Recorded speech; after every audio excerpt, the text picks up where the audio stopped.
ለገንዘብ ብሎ ነው ቴዲ አፍሮ እንዲህ አይነት ጉዳዮች ላይ የሚዘፍ ነው ይላሉ።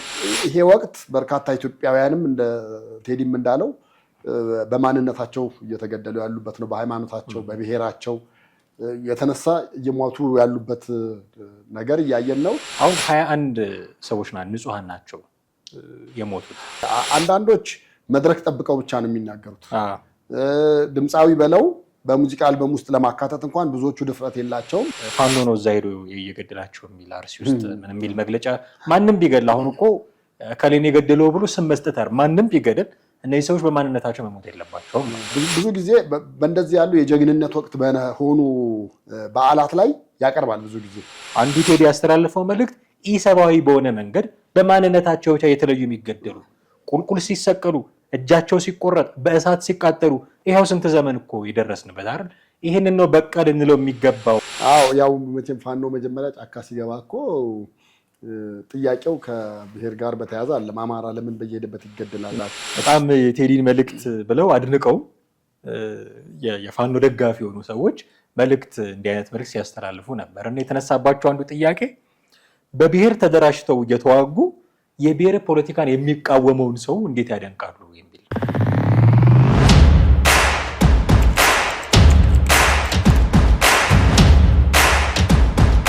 ሰላም ጤና ይስጥልን፣ እንዴት አላችሁ ውድ ቤተሰቦቻችን? ዘኢትዮጵያ ቻናላችንን እየተከታተላችሁ ነው። ዛሬ 130ኛው የአድዋ ድል በሚከበርበት ዕለት ወቅታዊ ፕሮግራማችንን ይዘን መተናል። ፕሮግራማችንም በዚሁ መልእክት በዚሁ በዓል ላይ ከተላለፈ የአርቲስት ቴዲ አፍሮ መልእክት ጋር በተያያዘ የምናቀርበው ፕሮግራማችን ነው የሚሆነው። ቴዎድሮስ ካሳና አማሃ ደገፋ ከእናንተ ጋር ቆይታ እናደርጋለን። እስከ ፕሮግራማችን ፍጻሜ ድረስ አብራችሁን ቆዩ። ቴዲ እንዴት ነህ? ስምህም ይቀራረባል። ቴዎድሮስ ካሳውን ቴዎድሮስ ካሳ። ስለ ቴዲ አፍሮ እናወራለን ዛሬ። መልእክት አስተላልፏል። ያው እንደ ሁልጊዜ መልእክት ያስተላልፋል። አድዋ በዓል አድዋን የሚመለከት ዘፈንም አለው እንደምታውቀው፣ ጥቁር ሰው የሚል አጤ ምኒልክን እዛ ላይ ነበሩ ጀነራሎችን እንደዚህ ያሞጋገሰበት ያወደሰበት ዘፈን እንዳለው ይታወቃል። ከዚህ አቋሙ ጋር አሁን ከምናነሳው አቋሙ ጋር ተያይዞ እንደውም በርካታ ተቃውሞችን ጭምር ድጋፍም እንዳለው ሁሉ ተቃውሞችንም ጭምር የሚያስተናግድ ዘፋኝ ነው ቴዲ። ቴዲ የታዋቂነቱን ያክል አወዛጋቢም ሰው ነው እንደምታውቀው። ፖለቲካ ላይ ያለውን አቋም በግልጽ የሚናገር ሰው ስለሆነ እንዲህ ወለም ዘለን የሚል ሰው አይደለም። ያለውን አቋም በግልጽ የሚናገር ሰው ስለሆነ ያ አቋም የማይመቻቸው በርካቶች ሲቃወሙት እናውቃለን። ኮንሰርቶችን ሲከለክሉት እናውቃለን። ዘፈኖቹ ሲከለከሉ እናውቃለን። ቦይኮት ሲደረግ እሱ የሚያስተዋውቅባቸው እንደዚህ ነገሮች ቦይኮት ሲደረጉ ሙሉ እናውቃለን። እና ይህንን አቋሙም በዚህኛው መልእክቱም በደንብ ቦልድሊ ነው የተናገረው። ለ130ኛው የአድዋ በዓል እንኳን አደረሳችሁ ካለ በኋላ እስካሁኗ ሰዓት ድረስ ነው የሚለው መልእክቱ ላይ። እስካሁኗ ሰዓት ድረስ በማንነታቸው ብቻ ተለይተው እጅግ ኢሰብአዊ በሆነ መንገድ በግፍ እየተገደሉ እየተፈናቀሉ እየተሰደዱ ያሉ ሰዎችን በማሰብ የህሊና ጸሎት እያደረግን እናክብር ብሏል። እና ይሄ ነገር እስካሁኗ ሰዓት ድረስ ያልተቋረጠ ሰዎች በማንነታቸው ብቻ የሚገደሉበት ጊዜ ላይ መድረሳችንን በቴዲ አፍሮ አንደበት ስትሰማው ነገሩ አሁን ምን ያህል ከፍ እያለ እንደመጣ ያሳያል ብዬ ነው። አዎ ልክ ነህ። አሁን ቴዲን ከሌሎች ድምፃውያንም የሚለየው ከሌሎች የኪነ ጥበብ ባለሙያዎችም የሚለየው ይሄ ይመስለኛል። አንዳንዶች መድረክ ጠብቀው ብቻ ነው የሚናገሩት። ድምፃዊ በለው በሙዚቃ አልበም ውስጥ ለማካተት እንኳን ብዙዎቹ ድፍረት የላቸውም። የመድረክ ሰዎች በላቸው አሁን ቲያትር፣ ፊልም የሚሰሩትንም ብታይ አንዳንዶቹ የሚሞክሩ አሉ። እየሞከርኩ ነው እንዳለው ልጅ ማለት ነው። እየሞከሩ ያሉ አሉ። ግን እንደዚህ ፊትለፊት ያፈጠጠ እና ፊትለፊት በነፃነት እንደገና ወቅቱን በጠበቀ መልክ ደግሞ የምታየው ብዙ ጊዜ የለም። ከሱ በተሻለ መንገድ ልልህ ነው። ምክንያቱም ይሄ ወቅት በርካታ ኢትዮጵያውያንም እንደ ቴዲም እንዳለው በማንነታቸው እየተገደሉ ያሉበት ነው። በሃይማኖታቸው በብሔራቸው የተነሳ እየሞቱ ያሉበት ነገር እያየን ነው። አንድ ወር ባልሞላ ጊዜ ውስጥ እንኳን አርሲ ውስጥም እንደዚሁ አይነት ነገር ተፈጥሯል። ባለፈውም እንደዚሁ ተፈጥሮ ጭራሽ የሃይማኖቶች ጉባኤ ደግሞ ሄዶ ያመጣው ሪፖርት ደግሞ የበለጠ ፌዝ የሚመስል ነገር ነበር። ከገደለው በላይ እንትን ያደርጉት ከገዳዮቹ በላይ ገዳይ ሆኖ ነው የታየው። እና በጣም የህዝቡን ልብ ያቆሰለ መግለጫ ነበር የነበረው። አንድ ነገሩ እንደው ሙሉ ለሙሉ ይሄንን ወቅቱን ያማከለ እንደሆነ እንደዚሁ እንድታስብ ያደርጋል። ዘፈን ጠብቆ ቢዘፍን ምናልባት ከ3 ዓመት ከ4 ዓመት በኋላ ስለሆነ ጊዜው ወቅቱ ያለፈበት ሊሆን የሚችልበት አጋጣሚ በጣም ሰፊ ነው። ግን ብዙ ጊዜ በእንደዚህ ያሉ የጀግንነት ወቅት በሆኑ በዓላት ላይ ያቀርባል። ብዙ ጊዜ መልእክቶቹን ያስተላልፋል። በቃ በዚህ ነው እሱን የተለየ ብለህ ልትለው የምትችለው። ለምሳሌ በማንነታቸው እየሞቱ ነው። አዎ እየሞቱ ነው። በተለይ ከአዲስ አበባ ውጭ ባሉ አካባቢዎች ላይ እንደዚህ ያሉ ነገሮች በብዛት የምትሰማው ነው። ቅርብ ርቀት በሆኑበት ቦታ እንኳን ሳይቀር ነው የምልህ። የሃይማኖት ተቋማት ያን ጊዜ ካወጡት መግለጫ ጋርም ተያይዞ የአሁኑን ደግሞ መልሶ አንድ ላይ የሚያገናኘው ነገር ስላለም በእርግጥ የእስልምና ጉዳዮችም እንደውም በዚህ ጉዳይ መግለጫ ሰጥቷል። የሚበረታታ ነው። ይሄ እንደዚህ አንዱ በአንዱ ላይ የሚደርሰውን ጥቃት መከላከል ማውገዝና ያሉትን ነገሮች በጋራ በህብረት ሆነህ የምታደርጋቸው ነገሮች እና በተለይ አርሲ ውስጥ ያለውን መቋጫ ያጣውን ነገር የበለጠ ገልጦ አወጣው ብዬ ነው የማስበው። ምክንያቱም አርሲ ውስጥ ባለው የእርሻ ማሳቸው እንደተቃጠለ፣ ቤተክርስቲያን ሀብት ንብረቷ እንደተዘረፈ፣ ቤተክርስቲያን እንደተዘረፈ፣ ደጀ ሰላሙ ሙሉ ለሙሉ እንደተቃጠለ፣ በእርግጥ ከጠፋው ሀብትና ንብረትና ከተቃጠለው አብያተ ክርስቲያናት በላይ የሰው ልጆች ይበልጣሉ። የሰው ልጅ ይበልጣል። የሰዎቹ ሞት የበለጠ የሚያሳዝን ነው። አንዳንዶቹ እንደውም አሁን ኦንላይን ሚዲያ ላይ የተለቀቁትን የምታያቸው ግሩፕ የተነሱ ህፃናት ልጆች አሉ። አንዷ ብቻ በህይወት ቀርታለች፣ ሌሎቹ ሞተዋል። እና እነዚህ ነገሮች ስታይ ሌሎች ድምፃውያንስ፣ ሌሎች የአርት ሰዎችስ፣ ሌሎች የኪነ ጥበብ ሰዎችስ እስከ መቼ ነው እንደዚህ አይነቱን ነገር የሚያወግዙት? ወይስ ይሄን ማውገዝ እንደ ፖለቲካ አድርገው የሚያስቡ አሉ። ይሄ ከእውቀት ማነስ ይመስለኛል። በሰብአዊ መብት ዙሪያ መስራት ፖለቲከኝነት አይደለም እኔ እስከሚገባኝ ድረስ። ምክንያቱም ከፖለቲካም ከሃይማኖትም ከምንም ነገር በላይ የሰው ልጅ ይቀድማል። ለሰው ልጅ ነው ቅድሚያ መሰጠት መቻል ያለበት እና በሱ ዙሪያ አብዛኛው ድምፃዊ በለው አርቲስት በለው ከያኒ በለው ምን በለው አፉን ለጉሞ ነው ያለው። ልክ ማለባበስ ይቅር ሲባል እነዛ አፍ፣ ጆሮ፣ አይን የያዙት እንዳሉ በቃ እነሱን በዛ ልገልጻቸው ትችላለህ ነው የምልህ። እና በየዓመቱ ያወጣል መግለጫ። የአሁኑም ደግሞ የበለጠ ጠንከር ያለ ነው እና ሌሎቹም እንደው ቢያንስ እንደሱ ባትሆኑ እንኳን የእሱን አርአያ ተከትለው ሌሎቹ የሚለውን እንደው መውጫ ላይ በደንብ አስምረንበት እናልፋለን እንዳንረሳው አስታውሳለሁ። ስለ አርሲ ያነሳኸው ነገር ግን ወቅታዊም ነውና ምናልባት እሱም ጭንቅላት ውስጥ መጥቶበት ሊሆን ይችላል ያልከው። አሁን 21 ሰዎች ንጹሐን ናቸው የሞቱት። ትላንትና ቋሚ ሲኖዶሱ መግለጫ አውጥቷል። ማምሻውን ደግሞ የኢትዮጵያ እስልምና ምክር ቤት ጠቅላይ ጉዳዮች መጅሊሱ መግለጫ አውጥቷል። የሃይማኖት ተቋማት ጉባኤ ዛሬ መግለጫ አውጥቷል። ምናልባት ከዚህ በፊት ከነበሩት መግለጫዎች ይሄኛው ሻል ያለ ነው። ግን በመግለጫ ብቻ የሚቆም ነው ወይ ይሄ ነገር? እስከ መቼ ነው የሚቀጥለው የሚለውን ነገር ታነሳ ትገደዳለህ። ምክንያቱም ወር አልሞላውም አይደለም እንደዚህ አይነት ክርክር እንትን ሲል ወይ 2 ወር እንደዚህ አልሞላው ሲሞቱ እንደዚህ የአንተ አሁን ቅድም ያነሳ ነው ፌዝ ነው ያልነው መግለጫ ሲወጣ ፋኖ ነው እዛ ሄዶ እየገደላቸው የሚል አርሲ ውስጥ ምን የሚል መግለጫ ማንም ቢገድል አሁን እኮ ከሌን የገደለው ብሎ ስም መስጠት አይደል? ማንም ቢገድል እነዚህ ሰዎች በማንነታቸው መሞት የለባቸውም ነው። ማን ነው ጥበቃ ማድረግ ያለበት ነው። ትክክለኛው መልእክት ሊተላለፍ የሚገባው ለማን ነው የሚል መግለጫ ነው የምትጠብቀው እንጂ በመሞታቸው አዝነን አለማ ሁሉም ሰው ያዝናል። ከነዚህ ሰዎች የሚጠበቀው ግን ከማዘን ያለፈ ድርጊት ነው። መግለጫ ማውጣት ብቻ ነው የሚበቃው። የሚመለከተውን አካል ጥበቃ እንዲያደርግ አጽንኦት ሰጥተው ሰርተዋል ወይ? ሄዶ አስጠንቅቀዋል፣ ያሳስበዋል ወይ? ከዚህ በኋላ ይሄ ነገር ላለመደገሙ ምን ያህል እርግጠኞች ነው? ኦኬ አሁን 21 ሰዎች ሞቱ።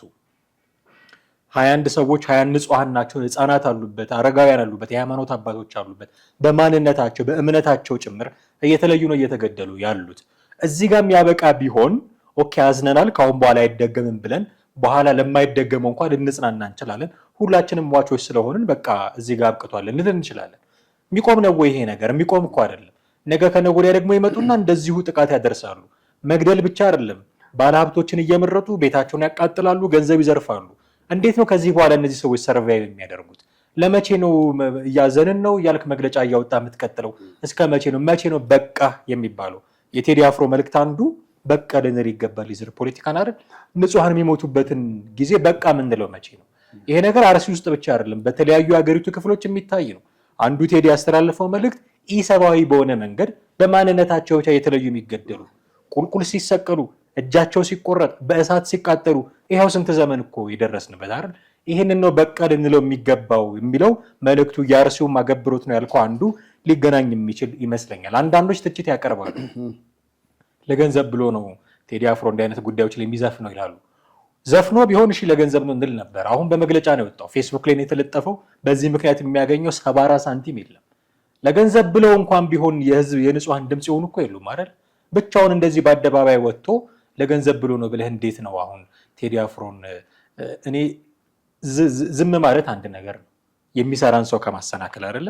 አሁን በመቃወም በመደገፍ ምናምን ብቻ እንኳን ሳይሆን የሚሰራን ሰው ከምታደናቀፈው አትሊስት ዝም ማለት አንድ ሲሆን አብረው ትሰራለህ፣ አለዛ ዝም ትላለህ ላለማደናቀፍ። እሱን ወጥቶ የንጹሃን ድምፅ አሁን የከሌ ድምፅ ነን የሚሉ ብዙ ሚዲያዎች ነበሩ የተዘጉ፣ አይንና ጆሮ ነን ይሉ የነበሩ እነሱ ዝም ባሉበት ሰዓት ብቻውን ተጽዕኖ ፈጣሪ መሆኑን ስለሚያውቅ ብዙ ሰዎች እንደሚከተሉት ስለሚያውቅ ብቻውን ወጥቶ በቃ ያለ ሰው ነው።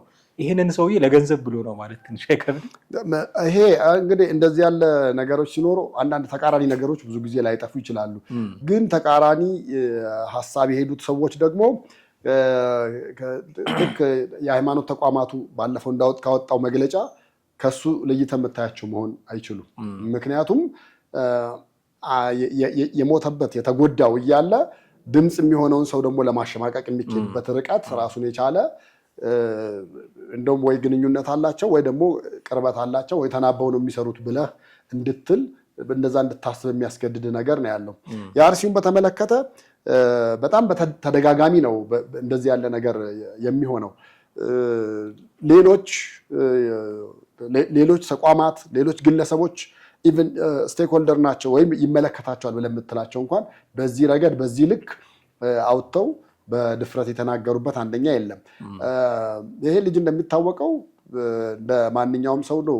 የተለየ ጋርድ ኖሮት እንደ መንግስት ባለስልጣን ጥበቃ እየተደረገለት ምናምን የሚኖር አይደለም እና በዛ ልክ በድፍረት ወጥቶ መናገሩ በራሱ አንደኛ ሊያስመሰግን የሚገባ አይነት ነገር ሆኖ ታገኘዋለን። በሌላ በኩል የዚህ አርሲውን ጉዳይ ባለፈው እኛም የሄድን ጊዜ የኦሮሚያ ክልል ፕሬዝዳንት ሊያስጎበኙን በወሰዱ ስናየው አካባቢው እውነት ለመናገር ማታ ማታ ሰው የሚኖርበት አይመስልህም። ሙሉ ለሙሉ መብራት የሌለበት እና ጥቅጥቅ ያለ ጨለማ ነው። በአጋጣሚ እኛ ወደ አዳባ ባሌ ሮቤ ምናምን ቆይተን እየተመለስን ነበረ ወደ አሰላ። ስንመለስ ነው ያየነው እና አምሽተን ስለነበረ የመጣ ነው ከዋናው መንገድ እና መኪና ከሚያበራው በስተቀር ግራና ቀኝ ያሉ እዛ ውስጥ ሰው ይኖርባቸው አራዊት ይኖርባቸው አታውቃቸው። በቀን እኮ የምታውቀው ነው ብዙ ሰዎች የሚኖሩበት ብዙ ሰው የሚመላለስበት ነው። ግን አይ ቲንክ ያ ቦታ ሙሉ ለሙሉ ጨለማ መሆኑ አንደኛ የራሱን የሆነ አስተዋጽኦ ያለው ነው ብዬ አስባለሁ። ሁለተኛ ደግሞ እዛ አካባቢው ላይ መንግስት ጥበቃ ማድረግ ያለበት ለምሳሌ ኦሮሚያ ክልል በክልሉ በቦታው ዜጎች በነፃነት መኖር አለመቻላቸው ዜጎች በየጊዜው መገደላቸው በጣም ሊያሳስበውና ለቦታው ትኩረት ሰጥቶ መጠበቅ መቻል ያለበት ነው። ከዛ ባሻገር ግን የሰብአዊ መብት ተቋማት አሉ፣ ኢትዮጵያ ውስጥም ያሉ አሉ፣ በውጭም ያሉ አሉ። ይሄን ነገር ይመዘግቡታል። ይሄ ነገር ዝም ተብሎ የሚታለፍ አይደለም። አሁን እኛ ከላይ መግለጫ ሰጠ ከላይ ያወጣ ምናምን ብለን እንዳወራ ነው ብቻ የሚታለፍ አይደለም። እነዚህ ነገሮች በሙሉ ይመዘገባሉ። ከዛ በራሳቸው ጊዜ በሚወጡበት ጊዜ ይወጣሉ። ይሄ በዓለም አቀፍ ውግዘት በኢትዮጵያ መንግስት ላይ ውግዘት ሊያመጣ የሚችል ምክንያቱም ይሄን ነገር የመጠበቅ ኃላፊነት ያለው ማንም አይደለም፣ መንግስትና መንግስት ነው። በቃ መንግስት ሌላ የሽንኩርትና ስኳር ችርቻሮ ውስጥ ትቶ እዚህ አካባቢ ያለውን ሰላም ብቻ እንኳን ቢያስጠብቅ ቢያንስ በተወሰነ መንገድ ሰላም ነው ብለን ማለት እንችላለን። ከዛ በዘለለ ግን እነዚህ የሚሰበሰቡት መረጃዎች በቀላሉ የሚታለፉ ነገሮች አይደሉም ነው የምልህ። ሀገሪቱ ላይ ወደፊት ለሚኖረው መንግስት ላይ የሚጣለው ማዕቀቦች፣ መንግስት ላይ ለሚደረግ ጫና፣ ወደ ሌላ ሀገር እንዳይንቀሳቀሱ የሚደረጉ መሰረታቸው ይሄ ነው። አሁን ዛሬ እንደ ቀልድ የምናየው የእሱ ድምር ውጤት ነው እንደዛ የሚሆነው። ለዛ ደግሞ ጆሮ ሰጥተው እንደ ቴዲ አፍሮ አይነት ከያንያን የሚናገሩትን ነገር ቦታ ሰጥተው ይዘው አስቀምጠው ይሄን ለዛ ነገር ላይ ደግሞ ተደጋጋሚ ነው የሆነው። በዚህ ዓመት ብቻ ከ3 ጊዜ ከ4 ጊዜ በላይ ነው የሆነው እና ይሄን እንደ ቀላል ወይም ደግሞ እንደ ቀልድ ልታየው የምትችለው አይደለም። መንግስት በዚህ ጉዳይ ለምን ዝም አለ ብለህ ራስህ ጥያቄ እንድጠይቅ ያደርጋል። በዛ አካባቢ መኖር የማይቻልበት ደረጃ እየተደረሰ ነው ማለት ነው። ስለዚህ እኔ ይሄ ነገር በቀላሉ መታየት አለበት ብዬ አላምንም።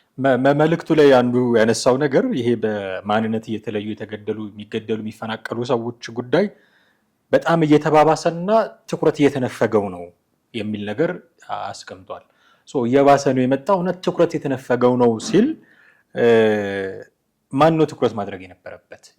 የቴዲ አፍሮ መልእክት ለማን ነው የሚል ጥያቄ እንድናነሳ ያደርገናል። ትኩረት ማድረግ ያለበት ማን ነው? እንዳይባባስ ማድረግ ያለበት ማን ነው? ይሄ ነገር ትኩረት ተነፍጎታል ሲል ትኩረት አሁን ብዙ ጊዜ እውነቱን ለመናገር በሃይማኖትም በማንነታቸውም በየትኛውም መንገድ የሚገደሉ ሰዎች ያሉባቸው ቦታዎች በጣም የተለያዩ ናቸው። አርሲ ውስጥ ታያለ፣ አማራ ክልል ውስጥ ታያለ። ኦሮሚያ ክልል እንኳን ብትል ለቀምት የምታየው ሌላ ነው፣ ሻሸመኔ የምታየው ሌላ ነው እና በጣም በተለያየ አካባቢ ነው። ደቡብ ክልል ውስጥ ልታይ ትችላለ፣ ጋምቤላ ውስጥ፣ ቤንሻንጉል ውስጥ ምናምን ልታይ ትችላለ። በጣም ሰፊ ቦታ ነው። ስለዚህ የሆነ ሲንግል ግሩፕን የሚመለከት አይደለም ብዬ ስለማስብ ነው። ሲንግል ግሩፕን አይደለም በመላው ኢትዮጵያ ያሉ ታጥቀው የሚንቀሳቀሱ እንዲህ አይነት ነገር የሚያደርጉ ሰዎችን የሚመለከት ነው። እየተባበሰ መጣ የሚለው ማለት ነው። ትኩረት ተነፍጓል ደግሞ ትኩረት ያስፈልጓል የሚለው ደግሞ ወደ መንግስት አካላት የሚሄድ ይመስለኛል። የክልል መንግስታትም የፌዴራል መንግስትም እንዲህ አይነት ነገሮች ላይ ትኩረት አላደረጋችሁም የሚል እነሱን የሚመለከት መስመር ይመስለኛል እና እነዛ ታጣቂዎቹንም መንግስትንም ጭምር አድሬስ ያደረገ መልእክት አይመስልም? በጣም በሚገባ እንደገና ደግሞ ከቀኑ ጋር ተያይዞ መሆኑ ነው። አሁን ከአድዋ ጋር አያይዘህ መሆኑ ራሱን የቻለ ለቦታው ትኩረት እንድትሰጠው ያለውን ነገር እንድታደምጠው የሚሆን ነገር ይሆናል። ለምሳሌ እኮ ባለፈው አይተናል አይደል እንዴ 2014 ላይ መሰለኝ አንድ ጊዜ ጳጳሳት የጨረቃ ጳጳሳት የተሾሙት አሁን ስልጣን ላይ የመጡት ማን ናቸው? አቡነ ሳዊሮስ እሳቸው የሾሟቸው በሚመጣበት ጊዜ እኮ ህዝቡ ሁሉም ወጥቶ ጥቁር ለብሶ እስከ መቃወም ደረጃ ደርሶ ነበር።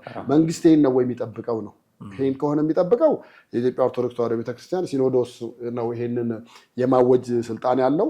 እነሱ ካላወጁ እነሱ ካንቀላፉ ደግሞ ሲኖዶስ ካንቀላፋ ደግሞ አለ ሌላ ኃይል ደግሞ ይገደኛል የሚል የሚነሳ አለ በራሱ። ስለዚህ ያ ተነስቶ ደግሞ ስለ አርሲዎች ተነስቶ ፌስቡክንም ሊሆን ይችላል፣ ኢንስታግራሙን ሊሆን ይችላል፣ ኤክስ ገጹን ሊሆን ይችላል፣ ቲክቶክንም ሁሉንም ጥቁር በጥቁር አድርገህ እኮ ዘመቻ ማድረግ ይቻላል።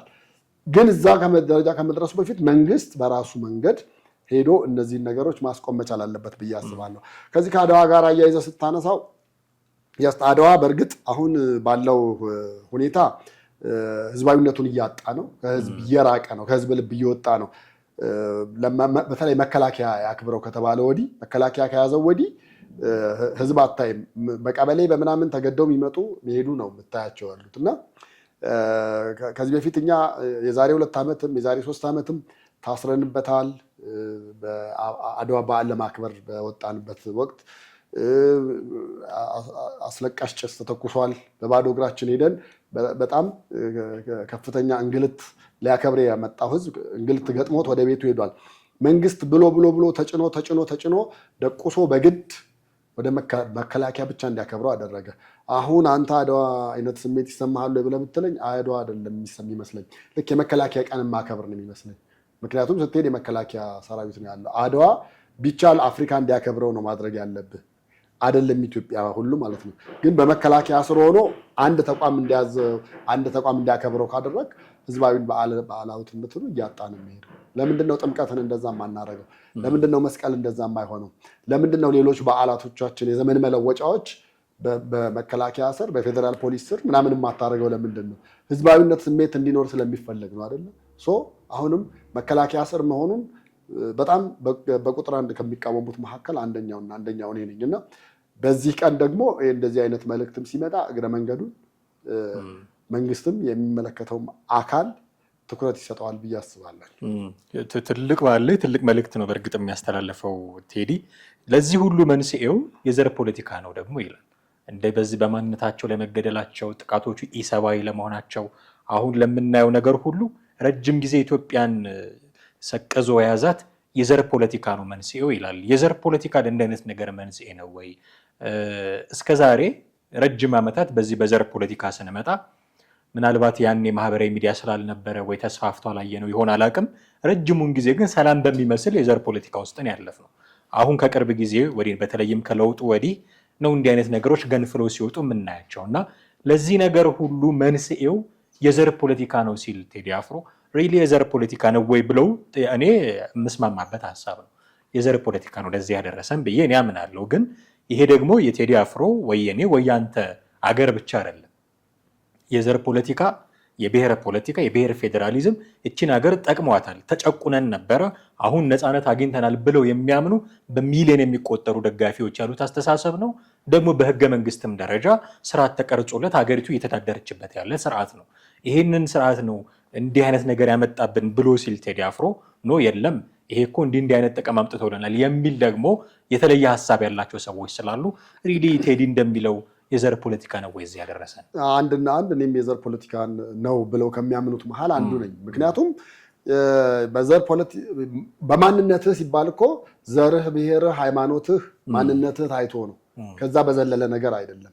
ስለዚህ ይሄ የዘር ፖለቲካ የብሔር ማንነት ምናምን በአጠቃላይ የብሔር ፖለቲካ ማራመዱ እዚች ሀገር ላይ ሊኖርህ የሚችለውን መቀራረብ፣ ሊኖርህ የሚችለውን አንድነት፣ ሊኖርህ የሚችለውን አንዱ በአንዱ ክልል የመኖር ሙሉ ለሙሉ የሸረሸረ ነው። ምክንያቱም በጣም ሩቅ ባልተባለ ጊዜ እኮ ያየንባቸው አሉ። በአፄው ዘመን እንደዛ ነበረ፣ ፍጹም የማይታሰብ ነው። በደርግ ዘመን እንደዛ ነበረ፣ የለም ፍጹም የማይታሰብ ነው። ኢህአዲግ ነው ይህን ነገር ያመጣው። ኢህአዲግ ወያኔ ይህን ነገር ባመጣ ጊዜ ልታይ ትችላለህ። ወደ አርባ ጉጉ ብትሄድ የጅምላ መቃብር የተገኘበት አጋጣሚ አለ። ሌሎች ክልሎችም በብዛት ከዚህ ከማንነት ጋር በተያያዘ ብዙዎች አገራቸውን እንዲለቁ፣ ቦታቸውን እንዲለቁ፣ የትውልድ ቀያቸውን እንዲለቁ ደማቸው ከሌላ ነው በሚል ብቻ ደማቸው ከሌላ ነው የተገኘው በሚል ብቻ ደቡብ ስንት ቦታ ተበጣጥሷል። አሁን እኮ ሐዋሳ እንዴት ነበረች? የብዙዎቹ መኖሪያ ነበረች። ትንሿ ኢትዮጵያ ነበረች። አሁን ትንሿ ኢትዮጵያን እዛ መሀል ታገኛለህ። በብሔር ገብተህ ብታየው የብሔር ፖለቲካ ያመጣውን ነገር በፐርሰንት ማን ምን ያክል እንደሆነ ልታየው ትችላለህ። ሐረር፣ ድሬዳዋ ውስጥ ስትሄድ በፊት ከነበረውን ፍቅር ያቀዛቀዘው ነገሮች ምንድን ናቸው ብለህ እያንዳንዱን ማየት ትችላለህ። ኦሮሚያ ክልል ብዙ ጊዜ ያው የአማራ አክቲቪስቶችም የሚሉት ነገር አለ። የኦሮሚያ ክልል በተለይ በጣም በቦታ በስም ተጠቅሰው ያሉ አንዳንድ ቦታዎች ላይ በቃ የአማራዎች መቀበሪያ እንደሆነ የምትሰማበት ነገር አለ። በማስረጃም ጭምር የመጡ አሉ። በወያኔ ዘመንም ያ ነገር ነበረ። ያመጣው እሱ ስለሆነ ምንም ልታደርገው አትችልም። ግን ከዛ ወዲህ ይሄው ሰላማተን በዚህ መንገድ ነው ያለ ነው። አሁን አንዳንዶቹ አልወጣንም ምናምን ነገር ያን ጊዜ መውጣት ማንም ከልክሏቸው ያለ አይመስለኝም። እኔ ሳስበው እኔ እንዲህ ነኝ ብለህ መውጣት ያን ጊዜ ወንጀል አልነበረም። ማን ነው ብሎ ሰው ሊያይህ ይችላል፣ ተገርሞ ሊያይህ ይችላል። ከዛ ውጭ ምንም ሌላ የሚችለው አይነት ነገር አይደለም። እና ይሄ በተለይ የብሔር ፖለቲካው ከመጣ ወዲህ አንድነትን አህዳዊነትና ጨፍልቆ መግዛት ነው ምናምን የሚል እሳቤ የሚያመጡ የጠቀማቸው ፖለቲከኞች አሉ። ምክንያቱም የሆነ ነገር ሲያጋጥማቸው በማንነቴ ነው እንደዚህ ሆንኩት ይላሉ።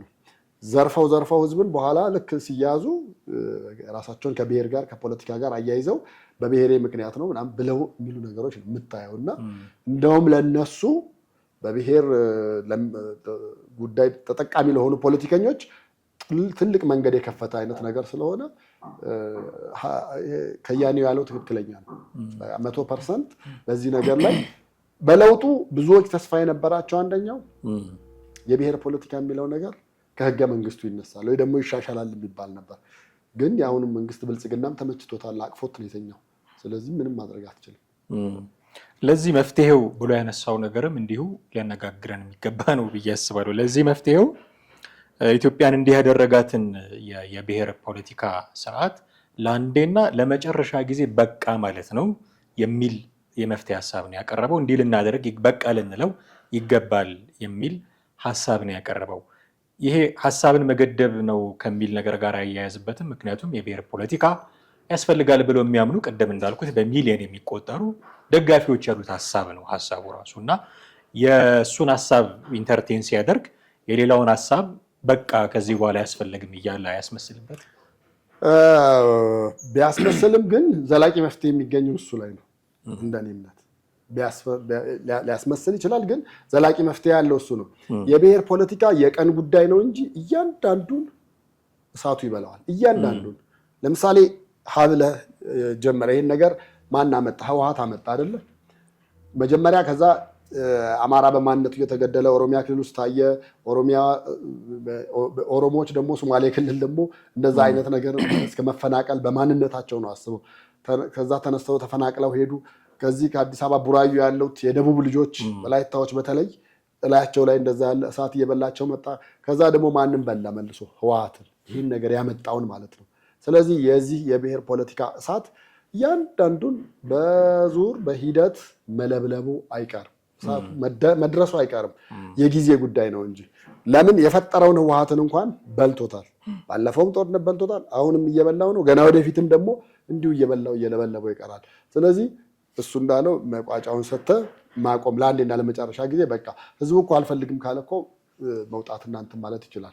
ምናልባት ፖለቲከኛው ከህዝቡ በላይ ፖለቲከኛው ነው ሚዲያውን የያዘው፣ የምታየው አክቲቪስቱ ነው ምናምን። እነሱ እንደ ልብ ፊት ለፊት ተነስተው ስለሚናገሩ ስለሚያወሩ እድሉ አላቸው በሚለው ነገር ነው እንጂ ይሄ ነገር በቃኝ የሚለው ነገር ከህዝብ እስኪመጣ ሳይጠብቅ መንግስት በቀጥታ አይ ቲንክ ወዲያው እርምጃ ተወስዶ መካሄድ መቻል አለበት። በቃ መባል መቻል አለበት። ካልበቃ ሁሉንም ህዝብ ብቻ አይደለም ቆይቶ አገሪቱንም ይለበልባል። አሁን የተነሱት የምናያቸው ሰዓቶች በሙሉ መነሻቸው ይሄና ይሄ ነው። በፐርሰንት አስቀምጠህ እኮ ማየት ነው። በቃ የትኛው የበለጠ አገሪቱን ሰላም አድርጎ ነበረ የሚለውን ማየት ነው። ሰላም ሳይኖር ደግሞ ምንም የትም ቦታ መኖር አትችልም። ኢቭን እዚህ አዲስ አበባ ማለት ነው። እና ያን ነገር ላይ በጣም ትኩረት መደረግ አለበት ብዬ ነው የማስበውና በቃ ሊባል ይገባል። በቃ በሁለት በኩል ብንመዝነው የዚህ የብሔር ፖለቲካን ቀሎ ወድቆ ነው የምናገኘው። ሰላም አምጥተዋል ወይ? ኔቨር።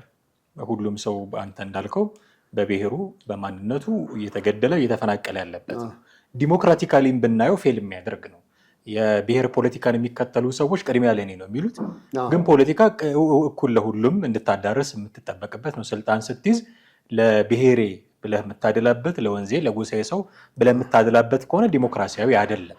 ስለዚህ በዲሞክራሲም ደግሞ መርሆች ብንፈትሸው የሚወድቅ አስተሳሰብ ነው።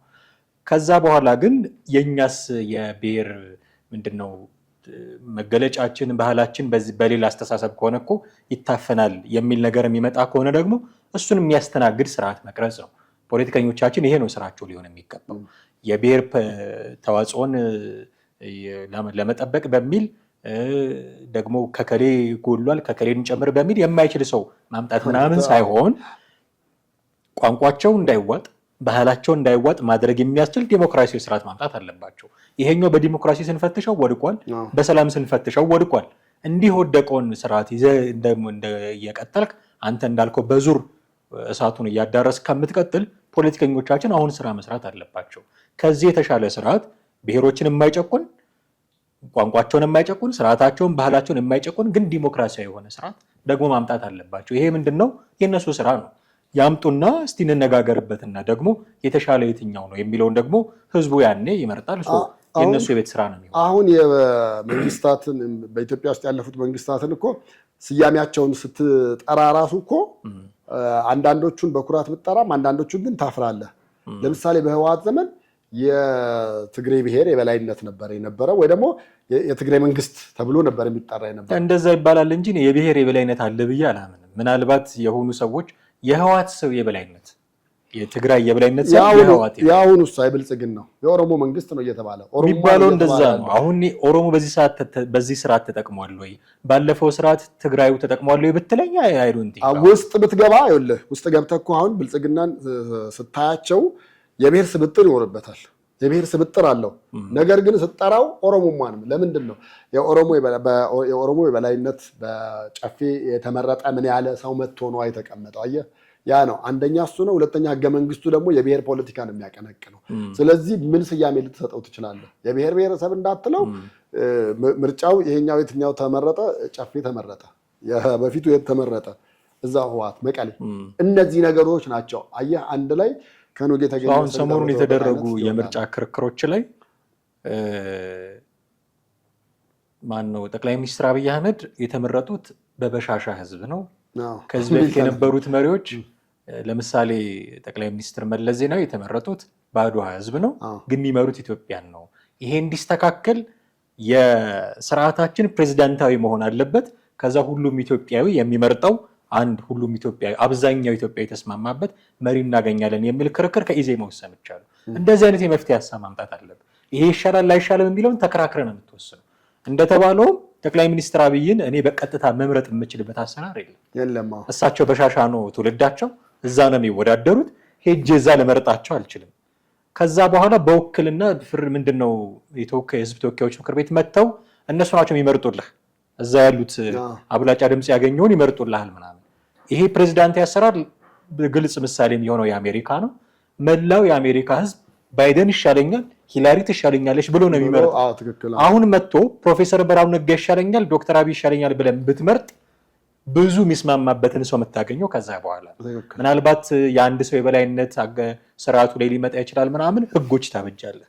ከዚህ ልፍት ብትል ያንተ ስራ አይደለም፣ ያንተ ስራ ይሄ ነው የምትለው። ለዛ ነው ፕሬዚዳንት ትራምፕ በተደጋጋሚ ፍርድ ቤት ሲቀርቡ ምናየው። ሰው እንዲህ አይነት ህጋዊ አሰራር እያበጃ ልታመጣ ትችላለህ። የብሔር ፖለቲካን ሙሉ ለሙሉ ሊቃረን የሚችል ሌላ አሰራር እንዲህን ያልክ ልታመጣ ትችላለህ። የምርጫ ክርክር ውስጥ ገባን ከርዕስ ይወጣል። መውጫ አንድ ሀሳብ ብቻ እናንሳ። የቴዲ አፍሮ መልእክት ማንን ያስከፋል? ማንን ያስደስታል? አሁን የብሔር ፖለቲካን ተቃውሟል እና እሱን በቃ ማለት አለብን ብሏል። ለህወሓት ይሄ እንዴት ነው ትርጉሙ? ለኦነጎች ይሄ እንዴት ነው ትርጉሙ? ኢቨን ለፋኖ ይሄ እንዴት ነው ትርጉሙ የሚለውን ነገር ብናነሳ ደስ ይለኛል። ጫካ ያሉት ብዙዎቹ እንደሚደሰቱበት ምንም ጥያቄ የለው። አሁን የጠራቸው ኦላም በለው ፋኖም በለው ህወሓትን ይደሰቱበታል። ግን እነሱ የሚከተሉትን የዘር ፖለቲካ ነው ደግሞ የሚቃወሙ። አዎ ያመጡትም እነሱ ናቸው። አሁን ብዙዎቹም ጫካ ያሉትም ያን ስልጣን ላይ ስታመጣቸው እኮ የዘር ፖለቲካውን እኮ የበለጠ ከዚህ የበለጠ አክርረው እንደውም ሊያራምዱት ይችሉ ይሆናል። ነገር ግን የጠላት እንደሚባለው ጀስት መንግስትን የሚቃወም ነገር እንደሆነ አድርገው አጉልተው ያወጡታል። አሁን በእርግጠኝነት ምነግርህ እንግዲህ ፋኖም በዚህ ዙሪያ መግለጫ ጨምሮ ሊያወጣ ይችላል። በጣም የቴዲን መልእክት ብለው አድንቀው የፋኖ ደጋፊ የሆኑ ሰዎች እንዲህ አይነት መልእክት ሲያስተላልፉ ነበር። እና የተነሳባቸው አንዱ ጥያቄ በብሔር ተደራጅተው እየተዋጉ የብሔር ፖለቲካን የሚቃወመውን ሰው እንዴት ያደንቃሉ የሚል። አዎ ያው መቼም ፋኖ መጀመሪያ ጫካ ሲገባ እኮ ጥያቄው ከብሔር ጋር በተያያዘ አለም አማራ ለምን በየሄደበት ይገደላል በሚል ተነሳ እንጂ ስልጣንም ጥያቄው አልነበረም። እያደር ይመስላል። ምክንያቱም አንድ ልጅ ትንሽ ጡጦ እየጠባና ከፍ ሲል ደግሞ የሚጠይቀው ጥያቄ የምግብ ፍላጎት ለየት ያለ ይሆናል። መጀመሪያ ወተት ከጠየቀ በሚቀጥለው ደግሞ አጥንት ካልጋጥኩ ማለቱ አይቀርም፣ ቅቅሉንም አይቀርም። እንደዛ ይሆናል ብዬ ነው የማስበው። እና ልክ ነህ። በቃ ነገሩ ሳትወድ በግድ ብሔርተኛ እንድትሆን የሚያደርጉ ነገሮች አሉ። ሳትወድ በግድ እንደ እየታገልክ ማለት ነው። አልፈልግም እያልክ ነው፣ ግን የሚገፉ ነገሮች አሉ። አማራ በአንድ በኩል በዛ ይመስለኛል ተገፍቶ በግድ ከኢትዮጵያዊነት አልፎ አማራ ነኝ እንዲል የተደረገው እንጂ አማራ ሁሉም ሀገሬ ነው ነበረ፣ ሁሉም ጋር ይኖር ነበረ። በእርግጠኝነት አብላጫው የኦሮሞ ህዝብም ያ እሳቤ ነው የነበረው። ደቡብ ብትሄድ ደግሞ ከዛ የበለጠ ነው። ባንዲራም ሌላም አያውቅልህም፣ አይጠራልህም። ኢቭን ሶማሌም ክልል ብትሄድ አፋርም ግመሎቻችን ሳይቀር ያውቁታል ባንዲራውን የተባለው እኮ ከምንም ነገር ግን በግድ የህገ መንግስቱና አሁን ያለው እንትን በግድ እየገፋቸው ነው። በግድ እናንተ ኢትዮጵያዊ አይደላችሁም፣ ኢትዮጵያዊነት ለእናንተ ሁለተኛችሁ ነው እንጂ የመጀመሪያችሁ ማንነት እሱ አይደለም እያለ በግድ እየገፋ ነው ያለው። ያ ነገር የትም ድረስ አያደርስም። ዝም ብለህ ለምሳሌ እኔ አሁን እዚህ ቤት ውስጥ ቁጭ ብዬ የት ነህ ስባል ያለሁበትን ስፔሲፊክ ቦታ ልገልጽ እችላለሁኝ። ሰው ስልክ ደውሎ ደግሞ ከክፍለ ሀገር የት ነህ ቢለኝ አዲስ አበባ ልል እችላለሁኝ። ከውጭ ሀገር ተደውሎ ደግሞ ኢትዮጵያ ነኝ ነው ልል የምችለው። እንደዛ ነው በቃ። ከዚህ ኤርፖርቱን ስትአልፈው ኢትዮጵያዊ ነኝ ነው የምትለው። ኦሮሞ ነኝ የለም፣ ትግሬ ነኝ የለም፣ አማራ ነኝ የለም፣ ጉራጌ ነኝ የለም። በቃ ያ አያቆም። እዛ የምትታወቀው በኢትዮጵያዊነት ነው። አፍሪካ ውስጥ ሄደ ከአፍሪካ አልፈ አውሮፓ ሀገር ስትሄድ ደግሞ በኢትዮጵያዊነትም አይደለም በአፍሪካዊነት ነው። እንዴት እየሰፋ እንደሚሄድ አስበው። ከዛ አልፈ ስፔስ ላይ ደግሞ ስትሄድ ሰው በመሆን ብቻ ይሆናል፣ ሰውነት ብቻ ይሆናል። አየህ እንዴት እየሰፋ እንደሚሄድ። ዋይ ኖት ለምንድን ነው ሰው በዚህ ልክ አስፍቶ የማያስበው? አሁን እኮ ጠቦ ነው ከዛ በኋላ ወደ ማንነት ጋር የመጣውና ያው አማራውም ባንዲራውን ቴዲ ስለሚያነሳላቸው ደስ የሚላቸው ነገር አለ። አሁን ኦላ እኮ በእርግጠኝነት የቴዲ የሚያነሳውን ባንዲራ አይወደውም፣ አይፈልግም። አይደለም ትልቅ ተቃውሞ የሚቀርብበት ከዛ አንግል ነው አይደለ? ግን አሁን ደግሞ ይሄ በማንነት ላይ ምናምን የሚባለው ይሄን ነገር መንግስትን ይቃወማል ወይም ይነካል የሚል እሳቤ ስላለ ይቀበሉታል። እንደውም መንግስትን ከመንካት በላይ እንደውም እነዚህን ሰዎች አይነካም ወይ? አሁን መንግስት የመደመር ፍልስፍና ይዞ ነው ሀገር እያስተዳደረ ያለው።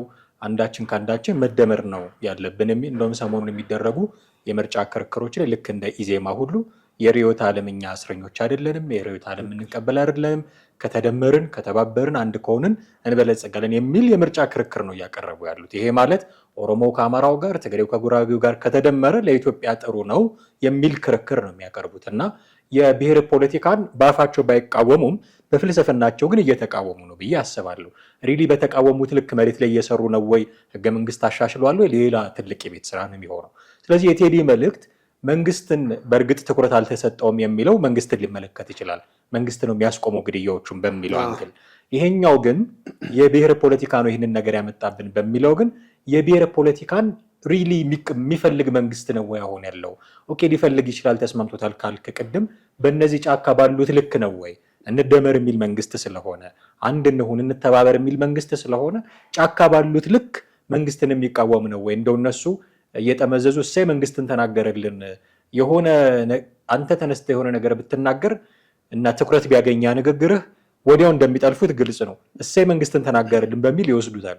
ውስጡ ግን እነሱንም የሚቃወም ጭምር ነው ያለው። አሁን የኦነግ ሰዎች የዓለም ዋንጫ ላይ እኮ ቴዲ አፍሮ የብራዚሉ ካልተሳሳትኩኝ ሙዚቃውን እንዲያቀርብ ስራዎቹን እንዲያቀርብ ንግግር ነበር።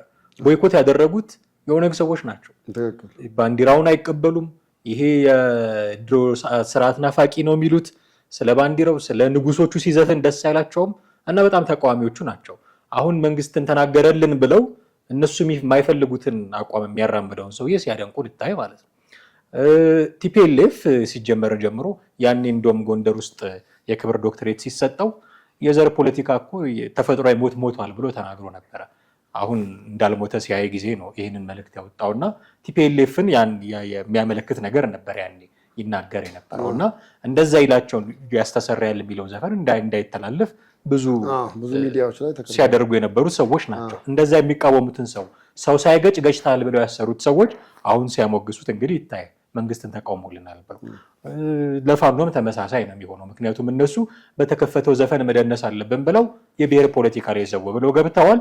አሁን የብሔር ፖለቲካ ይቁም ቢባል ገና የሚፈልጉት ደረጃ ላይ ሳይደርሱ ሊቆምባቸውን እነሱም ነገር እና እነዚህ ሁሉ የሚቃወሙት ሰዎች ቴዲ አፍሮ መንግስትን ተናግሮልናል ብለው ቢያደንቁት ይጣረሳል ብዬ ነው ከአቋማቸው ጋር። አይ ያው ከሆነ ነገር ውስጥ እኮ የምትፈልገውን ነገር ብቻ ነው የምታወጣው። የቀረበልህ በየአይነት ሁሉ ቢቀርብልህ ሁሉንም ላትመገበው ትችላለህ። ከዛ ውስጥ የምትፈልገውን ፖለቲካ ላይ ደግሞ አንደኛው ያለው ነገር ደግሞ ይሄ ብቻ ነው። አሁን ያ ቅድም መግቢያችን ላይ አንስተን ነው የነበረው ልጅ እየሞከርኩ ነው ምናምን። አሁን ሌላውን ነገር በቃ ምንም እንትን አላደረጉም። እቺ እየሞከርኩ ነው የምትለውን ነገር የምትለዋን ወስደው እንደውም እሱ በአደባባይ ወጥቶ ይሄ ፖለቲካ አይደለም ለመሳይ መኮንን ግልጽ መልዕክት ነው ያስተላለፈው። አታርጉልኝ አታነካኩኝ ምናምን ብሎ እንዲህ ነው የሚያደርጉት። ይሄ ነው ከንግግሩ ከብዙ ነገሮች የምትፈለገውን አንዷን ብቻ ልታነሳው ትችላለህ። ታስታውሳለህ ሳህለወርቅ ዘውዴ ፕሬዚዳንት በነበሩበት ወቅት ዝምታ ነው መልስ ያሉ ጊዜ እንደዚህ የሆነች ነገር እንትን ብለህ ታነሳለህ እንጂ እኔ አሁን ጀዋርም ሆነ ሌሎች ፖለቲከኞች መተው እዚህ የተሻለ ነገር ያመጣሉ እኔ ብዙ ኤክስፔክት አላደርግም ነው የምልህ። ብዙም ተስፋም የለም አልጠብቅም ነው የምልህ። ለምን በነበረ ጊዜ አይተነዋል። ጀዋር እዚሁ እያለ አይተነዋል ምን ያክል ሁሉም ነገር በእጁ ላይ በነበረ ጊዜ ያራምድ የነበረው እሱ ነፃ አውጪ ነው ወይ ደግሞ እሱ እንትን ያደርጋል ብለህ አትልም። ግን አንዳንዴ መንግስትን ሲቃወምልህና ብልጽግና እንዲያድርገዋል ምናምን ነገር ብሎ ታርጌት አድርጎ ምናምን ሲናገር ጎሽ እሰይ ነገራቸው እንደው የልባቸውን ነው አሁን የልቤን የነገረልኝ ነው በቃ ብለህ የምትልበት ጊዜ አለ። አንዳንዴ ሙሉ ለሙሉ ባትቀበለው ነው የምልህና በዛ አይነ ቢታይ ሸጋ ነው። አንዱ ሰው አሁን ይሄ የቴዲ መልእክት የሚቆረቆረው አንዱ ሰው ጀዋር መሀመድ ነው የሚሆነው። በጣም በግልጽ በሆነ መንገድ። ምክንያቱም እሱ የሚፈልገው ፖለቲካ ይታወቃል። የእሱ ፖለቲካና የቴዲ አፍሮ ፖለቲካ ሲፋጠጡ እንደማለት ነው። አሁን ባለው የፖለቲካ ገበያ ላይ መውጣ ለመውጫ የሚሆነን ቅድም እንዳንረሳው ያልኩት ሌሎች ውስጥ ድምፃውያን፣ ሌሎች ውስጥ ታዋቂ ሰዎች የሚል ነገር አሁን ታነሳ ትችላለህ። ቴዲ አፍሮ የሚመለከት ማለት የሚያምንበትን ነገር በዚህ መልኩ አስተላልፏል። ሌሎቹ ምንድን ነው ዝም የሚያስብላቸው? ፍርሃት ነው ወይ? ማንን ነው የሚፈሩት? ህዝቤ ነው ሀብቴ ይላሉ በተደጋጋሚ ቃለ ምልልስ ላይ። ምን ሀብት አለኝ? እኔ ሀብት ህዝቤ ነው። ብታመም የሚያሳክመኝ፣ እንደው መንገድ በወድቅ ቤት የሚሰጠኝ ህዝብ ነው። ያለኝ ሀብት ህዝቤ ነው ይላሉ። ህዝቤ የሚሉት ህዝብ ይኸው ቴዲ አፍሮ እንዳለው በማንነቱ እየተገደለ ነው። ህዝብ የሚሉት ህዝብ እየተፈናቀለ ነው። ህዝብ የሚሉት ህዝብ እየተሰደደ ነው እና በደንብ በሰላም መኖር አልቻለም። አንዳንድ ቦታዎች ወጥቶ መግባት አልቻለም። ህዝብ የሚሉት ህዝብ እንዲህ የሆነ ሙዚቃ ማውጣት ዩቲዩብ ላይ እንዳይላቸው ፊልም መስራት ብቻ ነው ወይ ስራቸው? ድምፅ ሊሆኑለት አይገባም ወይ? ይኸው ቴዲ አፍሮ እኮ ዛሬ አይደለም ያደረገው፣ እድሜ ልኩን እንዲህ ሲያደርግ ነው። በዘፈኖቹም በመልእክቶቹም እንዲህ ነው የሚያደርገው። እሱ እንዲህ እያደረገ ምንድን ነው የሚሰሩት እነሱ? አሁን እንትን ስትላቸው አንዳንድ ጊዜ እንደውም ቴዲ አፍሮ ሙዚቃ እንዳያወጣ የሚፈልግባቸው ጊዜዎች አሉ እና ልክ ቴዲ ካወጣ ዘፈን የሌሎቹ ገበያ ይደርቃል። ለምንድን ነው በዚህ ልክ ቴዲ ተወዳጅ የሆነው ብለህ ትጠይቃለህ ማለት ነው። ለህዝብ ድምፅ ስለሚሆን ስለማይፈራ መልእክቶች ስለሚያስተላልፍ ነው። ቴዲ ሳያወጣ ቶሎ ብዬ ላውጣ የሚል ጭቅጭቅ ውስጥ ከሚገቡ ለምንድን ነው ከህዝብ ጎን የማይቆሙት? የህዝብ ድምፅ የማይሆኑት ለምንድን ነው? ሁልጊዜ ቴዲ አፍሮ ብቻ ነው መልእክት ሲያስተላልፍ የምናየው ብዬ ይሄ የብዙ አርቲስቶች የብዙ ከያንያን ችግር ነው። ምንም ህዝብ ላይ ምንም አይነት መዓት ሲመጣ ብታይ ተነስተው አንድ ነገር ኢቭን የፌስቡክ ገጻቸውን የኢንስታግራም ገጻ ወይ ቴሌግራም ገጻቸውን ብላክ አድርገው እንኳን አታይም። ህዝብ እያለቀ ነው። በዛ ልክ እንኳን እንትን ማለት አይፈልጉም። እንዲወጣው ይሄ ነገር ኖ ሊባል ይገባል። ለምሳሌ ኖዋርን ሃሽታግ አድርገው ማውጣት ምን ማለት አይፈልጉም። በራሳቸው መንገድ እቺ አለ አይደለ የጊዜዋን ብቻ እየበሉ እየጠጡ ምናምን ከዚህም ሳልጋጭ እንዲህ መሀል ላይ ምናምን። በነገራችን ላይ እንደዛም ከሁሉም ሳትጋጭ ምናምን መኖር ምንም አትችልም። ምንም ማንም የትኛውም ሰው መሆን አይችልም። እንኳን ሰውም ከፈጣሪም ከሰይጣንም አልሆንም ምናምን ማለት አትችልም። ከሁለት አንዱ የግድ ነው። በቃ ያ ሰው ስትሆን ራሱ ባህሪው ያ ነው። በቃ ስለዚህ እነሱ ጋር ያለው ችግር ያ ይመስለኛል። ባለፈው አርሲ ውስጥ እንደዛ ሲደረግ ኦርቶዶክስ እንደዛ ጨለማ ለበሰች በመሃል በጦርነት ነዋሪ ትግራይ የተፈጸመ ጊዜ ሌሎች አካባቢዎችም ሰዎች ሲፈናቀሉ ምን ሲሉ 2 መስመር 3 መስመር የሚጽፉ ምናልባት በጣት የሚቆጠሩ አንዳንድ ሊኖር ይችላሉ። ከሌ እንዲህ ያለ ምናምን ዝም ብለህ ትንሽ ናቸው ምናምን ብለህ እንኳን እድሜ ከቴዲ የሚያነሱ ናቸው ብለህ ምናምን ታዲያ እና ያሬድ ነጉ ምናምን የሆነች ነገር 2 መስመር ታያለህ። በቃ ይሄ የሰው የመሆናቸው መለኪያ ስብዕናቸው ተነክቷል፣ ተሰምቷቸዋል ብለህ እንድትል ያደርግሃል። ከዛ በዘለለ ግን ሌሎቹ አሁን እንዳልከው ነው። እሱ ሳያወጣ ምን ሳይል ምናምን ነገር እኔ እከሌ ነው ብዬ የማልነግርህ ድምፃዊ ጠራንና ሻይ ቡና ምናምን ብሎ ከዛ አልበም ላወጣ ነው ምናምን አሁን ጥሩ ደረጃ ደርሷል እያለቀ ነው ሲል ቴዲ አፍሮ እኮ ሊያወጣ ነው ስንለው እንዲህ ሲደብረውና እንዲህ ሲንጠራራ እያየነው ነውና ከዛ ምንድን ነው ምናምንና ትንሽ ጊዜ ሊሰጠኝ ይገባል አለ። ጊዜ ሊሰጠኝ ይገባል የኔ ትንሽ ይደመጥና ከዛ በኋላ እንዲለቅ ምናምን ሲል አይ እኛ ያው ያለውን ስኬጁሉ ከሱ ጋር እንዳይጣረስብህ ነው እንጂ በሱ ጉዳይ እናንተ ከያኔ ናቸው የተነጋገሩ በራሳችሁ ቋንቋ አማላጅ ከሆነ ደግሞ እንነግርልሃለን ምናምን ብለናል። ያን ጊዜ ማኔጀሩም ጋር እንገናኝ ስለነበረ ማለት ነውና እንደዚህ በዚህ ልክ ናቸው ነው የምልህ። በቃ እሱ ያወጣል ሲባል አይነት ነገር እንደዛ ከመሆን ቀድሞ ለሰው ድምፅ ቢሆኑ ምን ቢሆኑ ወደ አንዱ ወግነው ቢሆኑ በቃ ጥሩ ነው ብዬ አስባለሁ። እኔ ነፍሱን ይማርና አጫሉ በዚህ ጉዳይ ተመሳሳይ አቋም ያለው ይመስለኛል። እንደሌሎቹም አድዋን የሚጠላም አይደለም። አድዋንም ሚኒሊክንም የሚወድ የሚያጀግን ነው። ብዙ ጊዜም የሚለብሰው እሱን ነው። እንደዚህም በመቃወም ቁጥር 1 የነበረ ነበር አጫሉ እውነት ለመናገር። ለማንኛውም ዛሬ እየተከበረ ያለውን 130ኛውን የአድዋ ድል በዓል ምክንያት አድርጎ ቴዲ አፍሮ አስተላለፈው መልእክት ላይ ነው ሰፋ ያለ ቆይታ ያደረግነው።